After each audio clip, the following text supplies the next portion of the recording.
दोस्तों, हमारी सीरीज चल रही है केनेथ एंडरसन की book the call of man eater और उसकी कहानी चल रही है the evil one of उम्बल Meru. पिछले एपिसोड में आपने देखा था कि जब बांस काटने वाले बांस काट रहे थे तभी अचानक एक बांस काटने वाले को लगा कि कोई हलचल हो रही है बगल वाले बांस में।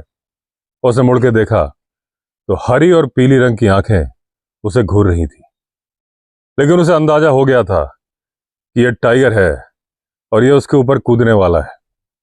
वो भी तैयार हो गया था अपने हाथ का हथियार यानी कोयठा लेकर, और जैसे ही टाइगर ने जंप किया उसने भी चला दिया अपना हथियार। लेकिन टाइगर भी हवा में ही समझ गया था कि उसके ऊपर वार होने वाला है। उसने अपनी पीठ को झटका दिया और थोड़ा पहले ही लैंड कर गया, और इसके पहले कि टाइगर दोबारा जंप करने की सोचे वो आदमी फिर से अपना हथियार लेकर तैयार था। और टाइगर, जिसे आदत नहीं होती कि कोई उसका मुकाबला करे, अगर कोई उसका मुकाबला करता है तो टाइगर डर जाता है, और ये वाला टाइगर भी डर गया और झाड़ी में भाग गया। और यह आदमी जोर से चिल्लाया, अय्यो अय्यो पिल्ली पिल्ली, यानी कि बचाओ बचाओ टाइगर टाइगर। और बाकी के सारे लोग दौड़ पड़े इसकी तरफ। अब इसके आगे की कहानी सुनते हैं।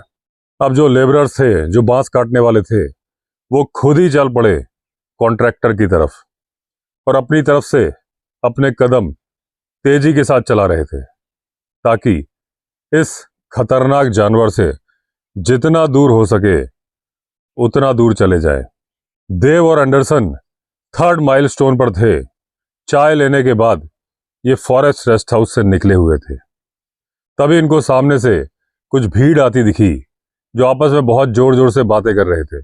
अब 1 मिनट के अंदर ही उन्होंने उस आदमी को आगे कर दिया जिसके साथ ये खतरनाक घटना हुई थी। अब उसने इस टाइगर का साइज बताया, कुछ उसी अंदाज में जिस अंदाज में टाइगर उछला था, और यह देख के मालूम चल रहा था कि बहुत ही बड़े साइज का टाइगर है।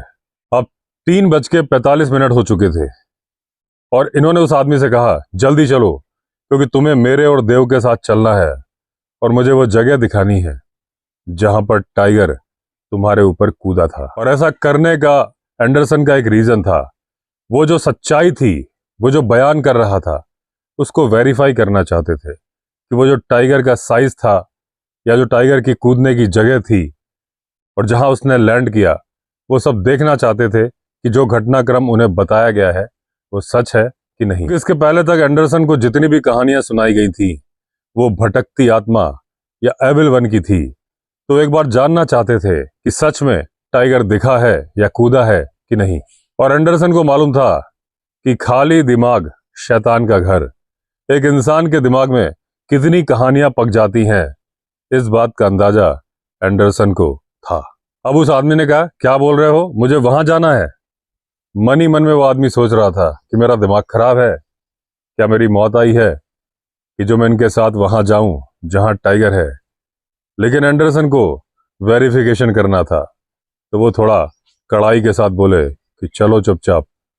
अब एंडरसन ने बोला कि वो जो कड़ाई के शब्द थे वो क्या थे वो मैं आपको नहीं बताऊंगा, लेकिन हुआ ये, थोड़ी देर में मैं, देव और वो आदमी पूली बोनू से उस वाई शेप के रास्ते की तरफ जा रहे थे जिसकी राइट ब्रांच में हमें जाना था। अब इनको 9 माइल्स की दूरी तय करनी थी। 6:30 बजे तक ये पहुंचते, अंधेरा हो जाता, लेकिन इसकी इनको चिंता नहीं थी क्योंकि इनके पास थी इलेक्ट्रिक टॉर्चेस, और ये लेके आए थे इसलिए कि जब ये वॉक से लौटेंगे तो इन्हें मालूम था कि अंधेरा हो जाएगा। अब इनको अंधेरे की चिंता तो नहीं थी, लेकिन इनको ठंड की चिंता थी क्योंकि देव को बहुत खांसी हो रही थी और उस खांसी के इलाज के लिए ही तो ये लोग यहाँ आए थे। तो इन्होंने देव से कहा, देव तुम्हारी खांसी का क्या होगा। तो देव ने कहा, कौन सी खांसी, कैसी खांसी, मुझे कोई खांसी नहीं है, मुझे खांसी थी बहुत दिन पहले, अब वो ठीक हो चुकी है। अब उस बांस काटने वाले ने वो जगह दिखा दी जहां पर वो बांस काट रहा था और जहां से टाइगर प्रकट हुआ था और कूदा था।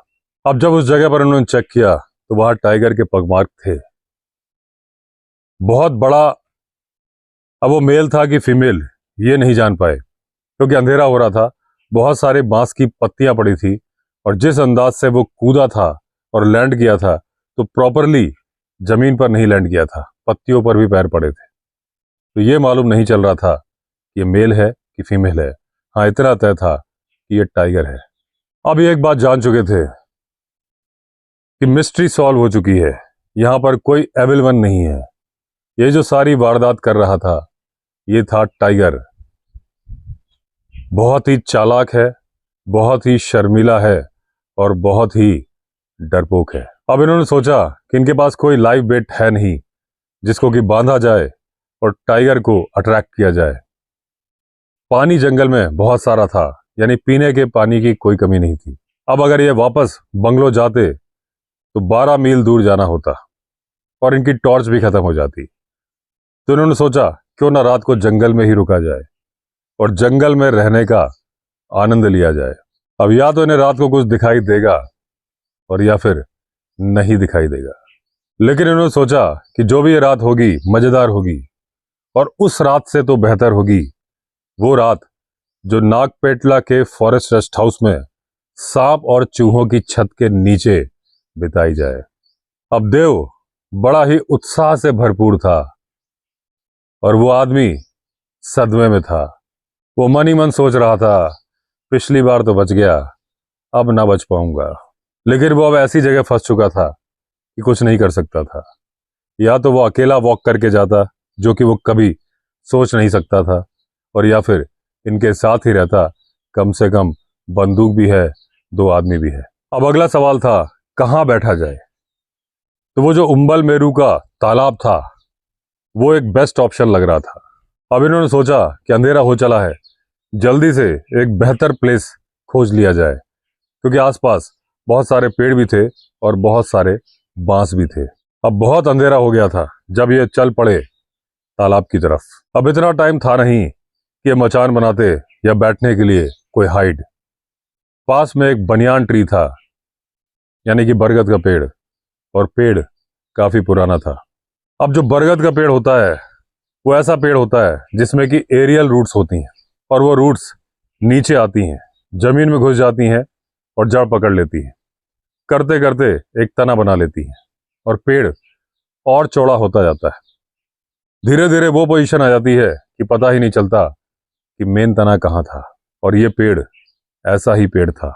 अब एंडरसन बोलते हैं इस तरह का पेड़ देखना हो तो उसका सबसे बढ़िया स्पेसिमेन कोलकाता के बोटानिकल गार्डन में लगा है।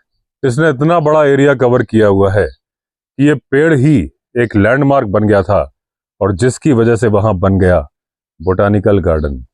और कुछ ऐसा ही बरगद का पेड़ बैंगलोर से 42 किलोमीटर की दूरी पर है और एक गांव है जिसका नाम है थाली, उससे केवल 2 मील की दूरी पर है।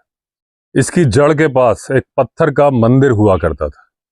अब मंदिर का रास्ता तो है, उसको चारों तरफ से उस बरगद के पेड़ ने कवर कर लिया है और ध्यान से देखने पर ऐसा लगता है कि कोई नेचुरल केव है जो कि इस बरगद के पेड़ के अंदर बनी हुई है। और यह मान्यता है कि एक 100 साल बूढ़ा काला नाग उस बरगद के पेड़ की ओपनिंग में रहता है और उस नाग के लिए दूध की कटोरियां और 6 अंडे रखे जाते हैं मंदिर के पुजारी के द्वारा। और उस मंदिर के पुजारी ने बताया था कि ये पेड़ करीब 2000 साल पुराना है। अब वापस उम्बल मेरू आ जाते हैं कि यहाँ जो तालाब के किनारे बरगद का पेड़ था ये बहुत बड़ा नहीं था, लेकिन इतना बड़ा तो था कि इसमें छिपा जा सकता था। 4-5 मोटी रूट्स हाइड आउट के लिए अच्छी थी। इनका डायमीटर करीब 8 फीट का था। अब ये उन रूट्स के बीच में बैठ गए जमीन पर ही और इन्होंने अपनी राइफल का मुंह कर लिया जंगल की तरफ। देव इनकी पीठ से पीठ टिका के बैठा और उसका फेस था तालाब की तरफ और उसके बगल में शॉटगन रखी थी 12 बोर की। अब उसकी दुनाली में एक में लीथल बॉल थी और दूसरे में थी एलजी कार्ट्रिज। अब जो बांस काटने वाला था वो देव के बगल में बैठा और उसी तरफ मुंह किए था जिस तरफ मुंह था देव का। अब एंडरसन और देव दोनों के पास टॉर्चेस थीं, लेकिन एंडरसन अपनी टॉर्च को राइफल पर लगाने वाले क्लैंप्स लेके आए थे, लेकिन देव भूल गए थे। तो ड्यूटी लगाई गई उस बांस काटने वाले की कि अगर टाइगर आया तो टॉर्च तुम जलाओगे, और वो बांस काटने वाला जिसकी बत्ती खुद गुल हो गई थी, उसकी ड्यूटी थी बत्ती जलाने की। अब दो जड़ों के अलावा जहां से छुपे हुए थे, बाकी सारी तरफ से ये लोग दिखाई दे रहे थे। अब देव तालाब के सामने था। अगर टाइगर पानी के अंदर से ना आए तो इनके पास एक प्रोटेक्शन था।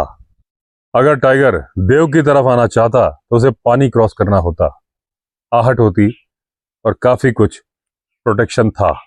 लेकिन जो एंडरसन के सामने की जगह थी वहां था जंगल, और जब तक ये अपनी टॉर्च ना जलाते तो घुप अंधेरे में इन्हें कुछ भी दिखने वाला नहीं था। इन तीनों लोगों को अपने कानों की सुनने की क्षमता पर निर्भर रहना था। अब एंडरसन को लग रहा था कि टाइगर चाहे जंगल की तरफ से आए या तालाब की तरफ से, वो इन लोगों को देख ही लेगा। अब आगे क्या होने वाला था ये किस्मत पर निर्भर था और टाइगर के साहस पर। अगर वो 3 आदमियों पर हमला करने का साहस जुटा पाता तभी वो हमला करता। अब देव उतना खुश था जितना स्कूल जाने वाला बच्चा मेले में जाके खुश होता है। अब एकदम घुप अंधेरा हो चुका था। अब जो एंडरसन के पेड़ों पर रहने वाले दोस्त थे उन्होंने बोलना शुरू कर दिया था, यानी कि पक्षी। थोड़ी देर बाद बाकी सारी आवाजें बंद हो गईं, केवल एक ही आवाज आ रही थी और वो थी उल्लू की।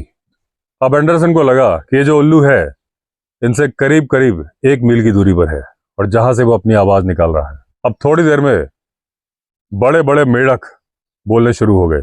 अब जो बांस काटने वाला था बुरी तरह से घबरा रहा था। उसका हाथ एंडरसन के हाथ से टच कर रहा था और ये उसकी कपकपी फील कर सकते थे। अब ये जो मेढक थे पानी में डुबकी मार के रहते हैं, अपनी आंख बाहर निकाल के रखते हैं, और जब इन्हें बाहर आना होता है अपने पिछले पैरों पर जोरदार किक मारते हैं और उछल कर बाहर। अब ये जो साउंड हो रही थी इससे घबरा रहा था वो बांस काटने वाला। अब एंडरसन जानते थे कि अगर 1 या 2 मेढक बोलते रहे तो वो नॉर्मल प्रोसेस है, लेकिन अगर सारे मेढक बोलते रहे और इस तरफ उछल उछल के आते रहे, इसका मतलब कोई बड़ी चीज है और जो उनकी तरफ आ रही है और जिससे वो डर गए। अब ये जो उम्बल मेरू पुल था ये बहुत बड़ा नहीं था और अंडे के आकार का था। 60 फीट की लंबाई थी, 30 फीट की चौड़ाई। इसके एक तरफ लैंड थी और 3 तरफ जंगल। अब मेढक ने बोला, लेकिन ये उसके हैबिचुअल हो गए थे, और अब फिर बोला उल्लू। अब एक बर्ड फिर बोलना शुरू हो गई और इनको लगा किसी चीज से डर गई है और अलार्म कॉल दे रही है। अब एंडरसन ने अपनी पीठ पर महसूस किया कि देवा और उस बांस काटने वाले की पीठ भी चिपक गई है।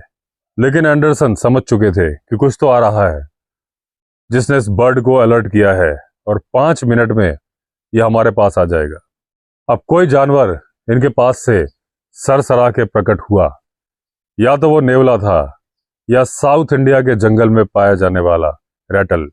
और वो जो उसकी आहट हो रही थी वो ये थी कि वो बीच बीच में चलता था, फिर रुकता था, अलर्ट होके देखता था कि कोई उसका दुश्मन तो नहीं है, और उसके बाद वो फिर चल पड़ता था।